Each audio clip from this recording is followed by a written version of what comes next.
everyone. I'm Dr. Yosefa Fogel-Rubel, and this is One-on-One Women Talk Torah, a series brought to you by Matan Women's Institute for Torah Study. Welcome back to Matan's One-on-One Parsha podcast, where we spend about 30 minutes discussing deep thematic points about the parsha. Our series in Bamidbar is titled Growing Pains, The Journey Towards Responsibility. Each episode explores the manner in which the parsha reflects the maturation of the people and of Moshe's leadership during the wilderness period. If you would like to sponsor a podcast episode in honor memory of a loved one, please contact the Matan office via telephone or email us at podcast@matan.org.il. These sponsorships enable us to keep creating new content, so if you have deliberated until now, don't hesitate to be in touch. Parshat Naso, to draw upon terms mentioned in last week's conversation, weighs heavily on the side of order, with seemingly unconnected sets of laws and instructions placed together in this week's parsha. It opens with the Levite census, counted in their own census and not in the one that opened the book of Bamidbar because of their unique status as temple servants. The Torah then commands that impure individuals leave the encampment. We read about the ceremony of the adulteress wife, or the Sotah, which will be the focus really of today's conversation, the laws of the Nazir, of the Nazarite, the priestly blessing, and the parsha concludes with the tribal prince's inaugural sacrifices, a long and repetitive section that reminds us of the detail provided in the 4 parsha at the end of Shemot regarding the tabernacle construction. Check out episode 59 for last year's wonderful conversation with Rabbi Alex Israel on the concept of Nazir in Judaism. Today, I welcome back returning guest, Rabbanit Nechama Goldman Barash, who teaches at Matan, Pardes, and Midreshet TVA. She writes a monthly column on Judaism for the Jerusalem Post and is a graduate of Matan's Advanced Talmud Institute, their Hilchata program, and is Yoetzet Halacha. She is currently awaiting publication of a book on women and halacha. Nechama, it's great to have you back. Hi, Yosefa. It's great to be here. So let's take a deep dive into this week's parsha and sort of the multiple dimensions of the parsha before we really focus more on the Sotah episode. There are so many, I think, interesting social issues that arise in this parsha. And as you already sketched out, we have the census. And although we've already counted previously the general nation, the most of the tribes, what we have here is a focus on Shevet Levi, which to me is really a focus on spiritual leadership. And they are being pulled out and spotlighted separately. Because the reality is, in order for any good community, any healthy community to thrive, we need to know who our leaders are. We need to count them and have them be accountable towards us. And so I really think there's something interesting about opening up here with a separate census about the leadership. I mean, I think that as we sort of are focusing on the order of the encampment, so we're focusing on both sides, both who leads us and of the regular Israelites, who's allowed to be there, right? Who has a right to be there, who's allowed to be part of the collective. And so, yeah, in this week's parsha, the focus on the Levi'im who've been consecrated, but now we have a sense of how many there are, and of course what their established roles will be. And that continues as the fact that the parsha opens and closes with leadership, because at the end of the parsha we have the Nisiim, right? We have the princes who are the leaders within the tribes,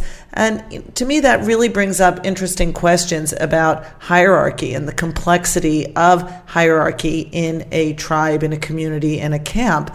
The potential for all the good leadership can bring, but unfortunately, as we know, sometimes the potential for corruption of leadership. The next thing that we see in the parsha, which also I think touches on significant social issues, are the removal of people from the camp who are essentially blameless because they have a form of tum'ah, physical impurity, for lack of a better translation.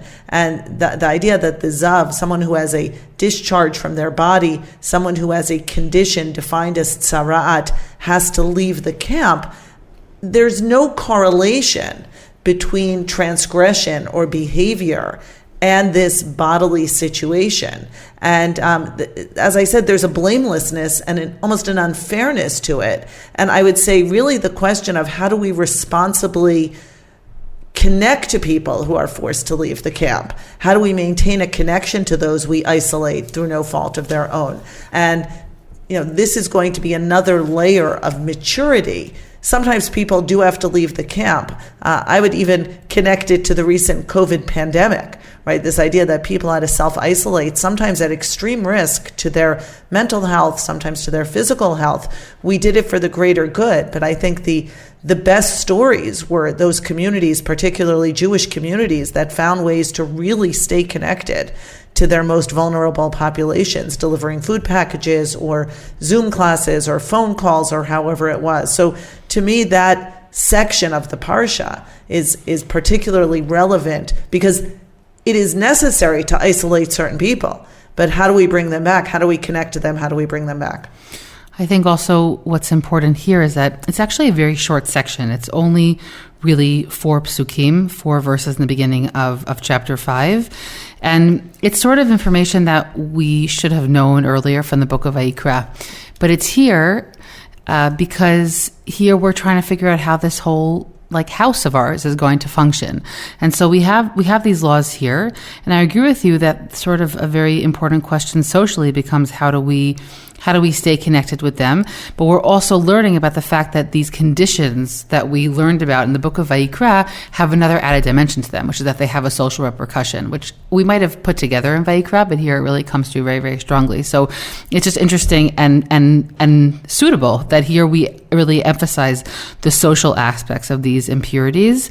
And also, of course, lets us know that there's this extremely high standard of living, meaning we're not a kind of encampment that only focuses on the leadership. The Israelite encampment is not just about those at the top of the hierarchy, but these few psukim, these few verses really show us that there's a very high expectation for the purity of the camp, and that it all depends on that. So while the priests and the Levites hold a very important position, I think there's also something meaningful about the balance that it immediately gives by mentioning the fact that, and among the regular Israelites, obviously, of course, also priests or Levites who this happens to, but among the regular Israelites, they're important as well. And so if something goes wrong with them, they also have to make sure that they're on par with the standard. I really like that. The idea that individuals can bring tuma into the camp. And so each person matters, whatever their physical, spiritual state of being is, it has impact.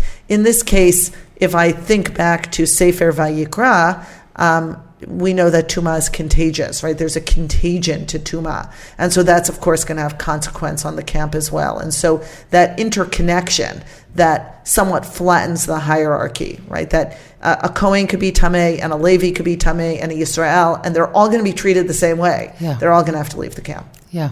I think there's a really subtle democratization and that everybody can contribute and everybody can also harm in the same way. And so there's sort of a collective responsibility here. And I would say that really continues into the next section, in where God says to Moshe, speak to the children of Israel, Ish o Isha, right? If you have a man or a woman who transgresses towards another Adam, another human being, and then lim'ol ma'al bahashem, that idea that it creates a betrayal of God, right? So what you end up finding out is betrayal of God is not only embedded in transgressions between human beings and God in the manner of Shabbat or taking God's name in vain, but God is essentially stating quite explicitly that form of betrayal takes place when we transgress towards one another, seemingly without God in the picture. Mm-hmm. I think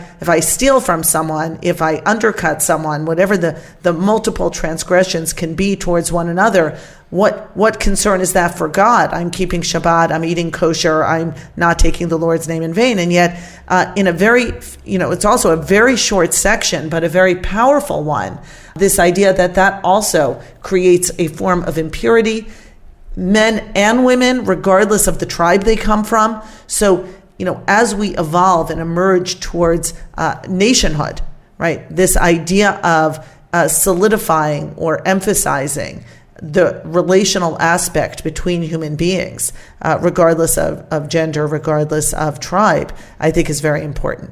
And of course, that section also reminds you of the function of the Kohen, meaning of the priest. We have, again, there's this dance between both having the importance of the hierarchy, because we need an address, we need a Kohen, we need our priest to officiate, and we'll see soon that, the priest is also significant in the Sotah process.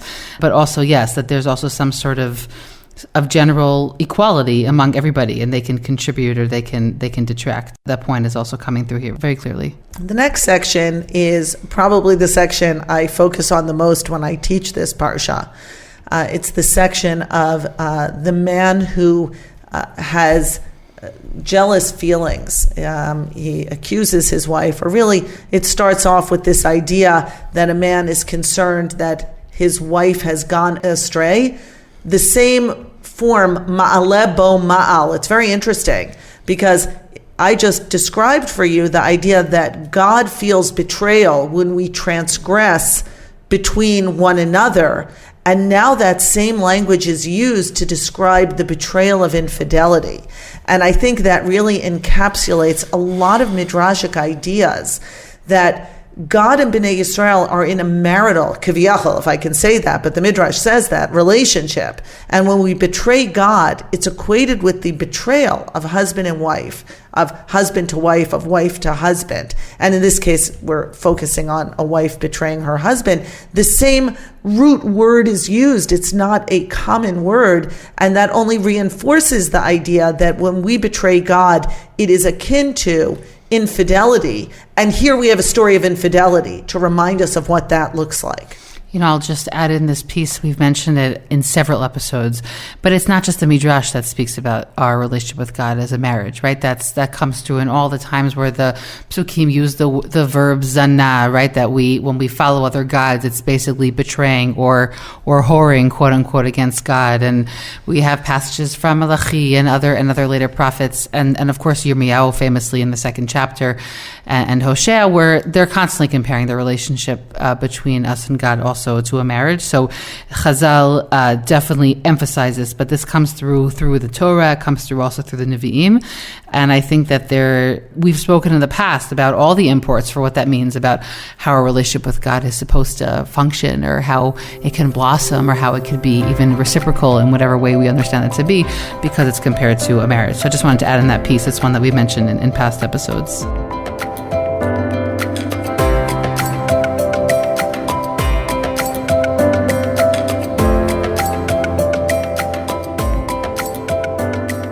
What you have being described here, I think it's important to note it works in parallel. This idea of the first case scenario, v'shachav ish ota shechvat zera v'ne'elam me'enei isha v'nistara v'hi nitma'a ve'ed ein ba v'hi lo nitpasa.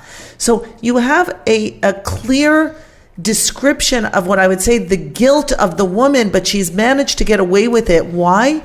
Because the woman's body absorbs the seed of the man who is not her husband, of the lover, and she's able to hide it really within her body so that he has no way to prove where the infidelity is happening or how the infidelity is happening. And the ve'ed ein ba, right? There's no witnessing. And, I'm going to suggest a wordplay if I can. V'hi lo nitpasa, right? Hi lo nitpasa is understood to mean she was not forced, because it plays on the description in Devarim of a woman who is sexually assaulted, and this idea of she is caught, tafsa. But I also think she is not forced and she is not caught. You really can have a word, a double meaning there. She's getting away with this. Yep. It was not, non-consensual.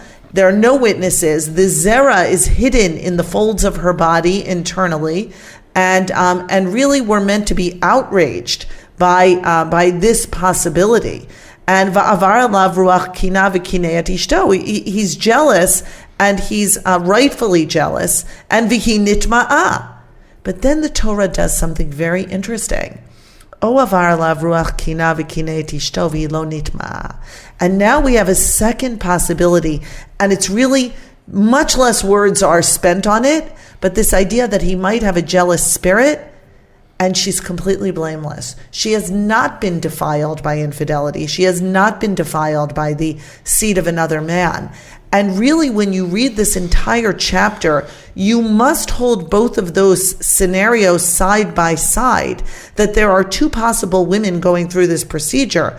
The woman who has committed infidelity and thinks she's getting away with it, and the woman who is blameless. And both of those, in our mind, should be standing before the priests. And really, those are two different visions. And so when I call it the process that happens to the adulterous woman, it's completely inaccurate. It's to the woman who is potentially adulterous, right? Because we need to hold both of those options in our hand. That's a really piece here that we sort of started off very often assuming that if he's jealous, he must have a reason to be jealous. For some reason, I think it's easy to sort of already find guilt in her from the beginning. Yes, absolutely. And I know that the theme of Bamidbar is growing pains, the journey towards responsibility. And I really think you don't have to work that hard. How do we handle ambiguous situations responsibly, right? Here is a classic ambiguous situation. And in one, she's blameless, and in one, she's innocent. And yes, I'm going to go perhaps deep on a micro level around the relationship of husband and wife. But I really think this is the kind of these are questions we can ask. In a classroom setting, in a communal setting, we have a situation where there's circumstantial evidence. One person has strong feelings that the story is unfolding this way, but there's also the possibility for the narrative to go in another direction. Mm-hmm. And what we've done here is we bring in the Kohen and we bring in a process. It's not a simple process. It's not a particularly, I would even say, nice process, certainly not for the woman. But I believe the goal of it is to create some sort of clarity. And if the question is how to move from ambiguity to clarity, that really speaks to communities behaving responsibly, having some sort of protocol for how to respond to these kind of situations. Your language that you're using to describe this process is reminding me of the complexity that surrounds today in proving consent. Absolutely. Okay, yeah, meaning, right, I'm picking up on something here that's true.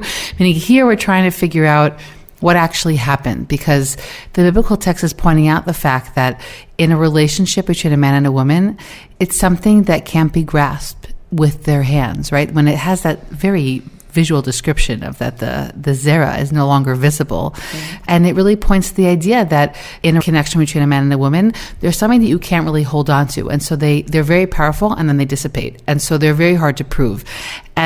But it reminds me very much about the real complexity that we have legally trying to figure out how do we ascertain consent, right? These are moments that they're so, the Hebrew word that's coming up is chamakmak, like mm-hmm. They're slippery. They're so slippery. They're so slippery. It's so hard to define them. I think another area, moving away from, consensuality in the sexual sphere, even something like, an object goes missing from a classroom, and there's almost intuitively the children or the people on staff that we suspect, but we don't have any proof, right? And how easy is it to sometimes get away with these things, and how easy is it to accuse innocent people? And I think the idea of that you must bring it to a third party and go through a process. No matter what I do, I'm going to be calling forward possibly a person who is innocent, possibly guilty, and making them go through a process of proving their innocence or establishing their guilt. But that's why I really think this parsha can be expanded outward into questions that I think every school, community, I would even go with family, right, at times has to address. How do we handle those situations where we're suspicious of someone, whether they're guilty or innocent, and how do we move past that? And the idea that we need to bring in help, outside counsel, is, I think, an important lesson the Torah is giving us, and that there's a protocol, and that in this case, we're going to call on God's name as well to help us clarify, right? We're going to lean into our belief, our text, our relationship with God in order to try to resolve this. I also keep thinking about the priest, because I'm thinking of the Parshat in Vayikra, where the priest is also a doctor. I mean, not really, right? But when it comes to tzarat, so you're bringing these physical ailments, and now he's a marital therapist. Absolutely, it's a tough. And I'm thinking about it's such a multidisciplinary role that the Kohanim had. And I think it also points, if we keep harking back to the beginning of the parsha and like the leadership, it really does. It points to the fact that because all of these issues border on issues of tum'ah, some sort of impurity, so the Kohen gets involved. But really, I mean, talk about a multi-layered rabbinic position that they had. And many rabbis do have to hold that kind They of... They do, very much. Meaning they're dealing with all different issues of people's lives. And I feel like here, you really see that coming through when you see the Kohen involved in this process. If we keep going through this parsha, there are a lot of things in here that are somewhat difficult, right? There's the idea of the Allah, the idea that there's some sort of curse that she's going to internalize upon swallowing the water that has God's name erased into it. Of course, the Ramban, by the way, says that we ultimately abolished this process because it simply relied on too many miracles. That's the Ramban. And we'll talk about, I'm sure you'll bring in other reasons why Chazal say that the process was abolished.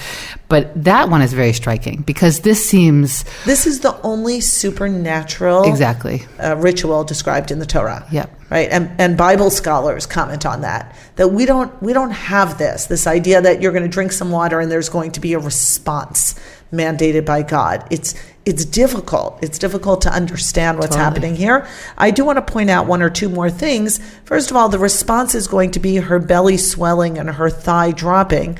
She does not die. I mean, it seems to be there's some sort of physiological response. Certainly the belly swelling seems to resemble pregnancy, right? The thigh dropping seems to suggest some impairment of her sexuality and her fertility, perhaps a mock pregnancy-like condition, but she's not pregnant. Maybe, again, it swells if she's pregnant with another man's child. We don't know exactly. But I do want to say, and Bible scholars have commented on this as well, this is not a dangerous ritual. In other words, the danger, if you will, is God's name is erased into the water, and that's going to have impact. But whatever is happening within her body, the curse that is being borne out by her body, is not going to kill her. However, there is going to be some sort of clarity that perhaps only she and her husband will know, because if her belly swells and her thigh drops and she's wearing clothing, the only one who would potentially know would be her husband. And then at the end, v'nikta v'nizra zera, right? At the end, if she is cleansed, if she is vindicated, then she will bear seed. And the last verse I want to call attention to before I talk a little bit about some midrashim that I find to be powerful. V'nikah ha'ish me'avon v'ha'isha hi tisat avonah. It's the last verse in this section. It's verse 31. The man is blameless, meaning he is cleansed without drinking the water from any sort of wrongdoing, even if she's innocent. So and the woman will bear her sin if she's guilty. And I have to say that verse always bothered me. And I'm curious if you have any thoughts about how maybe one could read this parsha that will make that a little less complicated. I think that pasuk really points to the idea that what lies at the root of this whole ritual is not really about proving her innocence or her guilt. I think that what lies at the root of the ritual is really, and that's why it's called a minchat knaot, meaning it's a meal offering of multiple jealousies. But what's at the root of this is his feeling like he's going crazy, right? He's really not sure what's going on here, and so what needs to be cleared is this jealous spirit of his. Of course, it happens at the expense of the woman. But if I could just maybe say even more, that this ritual is meaning this man wishes to remain with his wife, but he fears the consequences of that kind of decision, because if she's been impurified, then he thinks that maybe he can't be with her. There has to be some sort of atonement process that she has to go through. And so by going through this process, it's really a way of him clearing his conscience, basically, both that if he remains with her, that he knows that she's faithful and that their relationship is still pure, and if not, that she herself will have gone through a purification process if in fact she required it. So it's sort of, I think, to me, just highlights the fact that what is at the root of this is it's not really about adjudication. I don't think that according to the biblical text, it's very different according to Chazal, but according to the biblical text, we really don't have a great way of, as you said, proving. It'll prove between them, but ultimately what we need to get rid of is this jealous spirit so that they can actually have a relationship after this. Yeah, I really like that because at the end of the chapter, it doesn't say he divorces her. It certainly doesn't say she dies. And it suggests the marriage is going to continue in the aftermath, and the idea that she goes through this process by drinking the water, by absorbing this curse, by absorbing God's name, by being cleansed by the minchat kanaut, which is actually her mincha, right? It says very, very specifically. Yes. And I wonder if that's then enough, meaning she's now paid some sort of due, pretty significant due, right? There's a public aspect to it. The water, and certainly could not have been an easy experience to drink this water because of the implications. Her body will suffer some sort of consequence. And it seems like perhaps in the aftermath, they'll be able to regain some sort of composure in their relationship, even if she's guilty. Now, if she's guilty with witnesses, that's a whole nother story, right? That goes to the court, and that's potentially a capital punishment. But here, we're still left with the slipperiness of there are no witnesses. And so to me, the end is very interesting. It leaves us with a bit of a question mark, but I don't think there's any certainty that the marriage doesn't continue, even if she's guilty. I really feel that this is like a biblical version of therapy, meaning if there was no official, we would call it criminal offense, right, that could be proven. It might have happened, but it can't be proven. And this is sort of the Torah's way of trying to reestablish some sort of domestic peace. Again, I very much am aware of the fact that the brunt of it is on the woman in this case, right? We don't have an opposite example, although I do believe that Chazal they extend it to men as well. Yes, they do. They do, and that's a little bit reassuring. But I feel like it's sort of the way of saying, we have these examples in life that are not going to fit into the judicial categories. So what do we do with them, right? We have all these cases that can come up, and so here we have this very unusual supernatural process, but I kind of feel like the modern parallel would be even for couples who know that there's been adultery, right? That they go through some sort of therapeutic process. And while we don't really see her going through a process here, we do understand that the husband has gone through some sort of therapeutic process. And I'm using that word libly, but I mean it in the sense that he gets rid of his jealousy. And because he gets rid of his jealousy through this process, he's able to perhaps continue on in the marriage. And then even the idea that at the end, she is shatisat avona, right? She nisiat avon. Right, we think of as some sort of bearing the sin, but in a sense of carrying it and moving on past it. Yeah, right? meaning it could be held. It could be held. It's not destroying anymore. Exactly. I really do think that, and I have to say it's the first time I've read through it this way and come to the conclusion we just came to, which is this idea that there's some sort of cleansing process for both of them. I mean, even tshuva, some sort of process of returning to a baseline that they had lost. Things won't be the same. No. Her body is not going to be the same, right? Something has happened. However, it looks like this couple can move on to the next stage in their relationship. And if I couple that with the idea that when we transgress, there's me'ilah towards God, when we transgress towards one another, it gives me hope that there too, right? If I go through the process, if I repent, if I seek atonement, then there can be nisiat avon, because God offers that in other parts of the Torah. And so I think that the juxtaposition of the two narratives here in this parsha, I think work well together, that when there's infidelity between a husband and wife, there is hope for some sort of renewal, some sort of recovery.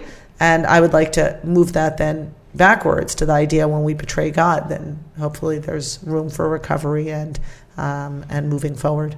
It's reminding me of some of the, I don't know if I could say lessons or the Torot of one of my favorite therapists, Esther Perel, who's written and spoken a lot about infidelity. Yes. And she says a lot of really important things. But one of the things she says is that, for many people, adultery happens for all different reasons, and that will not be the topic of our conversation today. But for many couples, it's the birthplace of the rest of their marriage. And so while that's like a less popular narrative, and, sometimes people are shamed into staying in a marriage, even when there's been adultery. But for many couples, exploring the reasons why that came to be and perhaps repairing what was broken before that ends up being the birthplace of the rest of their life. So I think that this idea of, he gets cleansed and she can carry on and move on with, again, it's a generous reading of the last phrase of this section, but that she can sort of move on with while carrying the avon, I think is sort of an image of that. Like they've entered into the next chapter of their marriage, because we're assuming that they're not divorcing, but that could be the birthplace of something that's better. And I think that parallel to relationship with God is very powerful, meaning we are going to have one lifelong relationship with God, but it's going to have many chapters, and sometimes our lowest points can lead us to better places. And I think that that's a really, really important piece here. I do want to share one midrash, a midrash that I think really parallels the thought you brought. You brought a thought in which this is really about the husband and bringing clarity to the husband, the ambiguity that is driving him crazy, that has created this kanaut, this kin'ah, that he's not able to recover from. It's obsessing him, it's controlling him. And, more modern readings talk about the possibility that excessive jealousy is a red flag, of course, for abuse. So I want to go to Masechet Brachot, where they see within this text a totally different reading that completely empowers women and gives them agency in a way that, is actually quite beautiful, but and it's coming from Chazal. So let me explain what I mean. There's this idea that Chana, right? It's a chapter in Brachot that talks about the prayer of Chana and her praying for fertility. A lot of really beautiful midrashim there. But the one that sticks out is where she turns to God and she basically says to God, if you will give me a child, fine. And if you don't, then you will see. And the Gemara says, well, what did she mean by that? And they say, well, she says to God, you know how that passage, Sotah, promises a child to someone who has been accused of being a Sotah but is innocent? It's really simple, God. I'm going to closet myself with another man, make my husband jealous. He will then accuse me of being a Sotah. I'm going to be innocent because that's not my purpose in closeting myself with that man. And then you will have to give me a child. Otherwise, your Torah is complete emptiness. And what's powerful there is the awareness that women who are barren will do virtually anything in order to have a child. And this suddenly unlocks a possibility, not of the shame and the humiliation, which are meant to be a deterrent, right? Really, Chazal see the Sotah ritual as a deterrent for adultery. She's like, it's my way in. Yeah. It's my way to get into this motherhood thing. And what she basically sees is a promise by God for a child. Mm-hmm. No questions asked, but essentially, okay, so I have to do this amount of effort. I mean, think about all the women in the fertility treatments they go through and the years of painful, the hormones and the injections and whatever they have to do to have a child. And I love that Chazal understand. Chana's basically saying what in Hebrew we say catalyze, right? Like, that's nothing. That's a no-brainer. That's all I have to do. Okay, yeah, it'll be uncomfortable. My husband will be jealous. It'll get a little rocky. I'm going to have to go to the priest, whatever. But to have a child, and I find that very insightful, right? Astute. They then close it down by saying, oh my God, we're going to be opening the door for all these women to pretend to be Sotahs. Some of them are going to end up failing and will end up being seduced. It'll end up creating more adultery, or it'll cause more problems than anything. And if you say to me, why in the end does the Sotah ritual, according to the Mishnah, get shut down?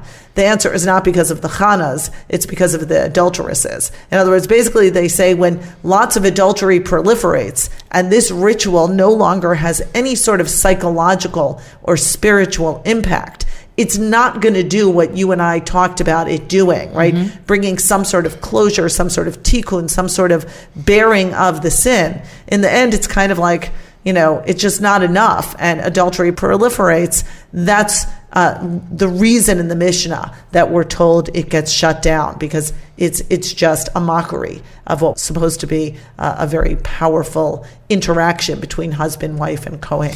It's interesting, by the way, there are a number of sources that speak about the same idea, and we're not going to do sort of a comparative Talmudic study right now at the end of the episode, but there's another reading, I believe, from the Tosefta, which actually places the issue on the men, and it basically uses a proof text that's brought from Hosea and says, well, the reason that we couldn't do this anymore is because men were themselves being unfaithful. So it's just interesting that like you have a number of sources in Chazal that a little bit try and equalize or sort of balance the sources we have here in the Torah, because here obviously it's very clear that the suspicion is on the side of the husband and it's towards the wife. But I think that is a very moving description of the length that women struggling with infertility will go to in order to have a child. I would say, just looking towards the end of the parsha, I know you've covered Nazir in a previous podcast, so much to say about that. But really, I want to focus perhaps on one more piece of text, the blessing of the priests. Because I think if we look at something that really brings a kind of light, it's not about hierarchy, it's not about power, and it's not about diagnoses, and it's not about marital relationship. It's really being a channel of blessing, between bringing that blessing down from God into the people. I really love that comes towards the end of the parsha. I love that until this day, when I look around shul and people, the Kohanim are blessing the people, so many parents put the talit, or mothers put their hands on their child to kind of, I think, invite even more blessing, create this intimate little tent in which they're standing with their most beloved, and they're kind of absorbing the blessing even more directly. And so, I think if I want to look at how the parsha begins to wind down, the idea that we have these intense middle pieces, the Sotah and the Nazir, and we are going to end with the Nisiim, the princes, which, as you said, is a bit tedious. But let's not forget the gem of the blessing of the priests, which remains really probably one of the best things that we have in terms of what spiritual leadership can be. The idea that they are the conduit. Nechama, thank you so much for this conversation. It's always a pleasure to have you back on the podcast and to explore passages that are complex, but that we can also find, I think, really redeeming ways to look at them that I think are loyal to the text themselves. So thanks for being here today. You're so welcome. And I always feel like I actually learn new Torah when I'm in conversation with you. So thank you, Yosefa. I hope you've enjoyed this conversation as much as I did. I'm Dr. Yosefa Fogel-Rubel, and this is One-on-One Women Talk Torah, a series brought to you by Matan Women's Institute for Torah Study. Please do One-on-One and Women's Torah Learning a small favor by sharing this podcast with family and friends so that we can reach new listeners. You can stream and download these episodes on Spotify, iTunes, Google Podcasts, SoundCloud, and Matan's website. Don't forget to leave us a 5-star review in the comments. Please send us any feedback at podcast@matan.org.il. That's podcast@matan.org.il. Thanks for listening, everyone.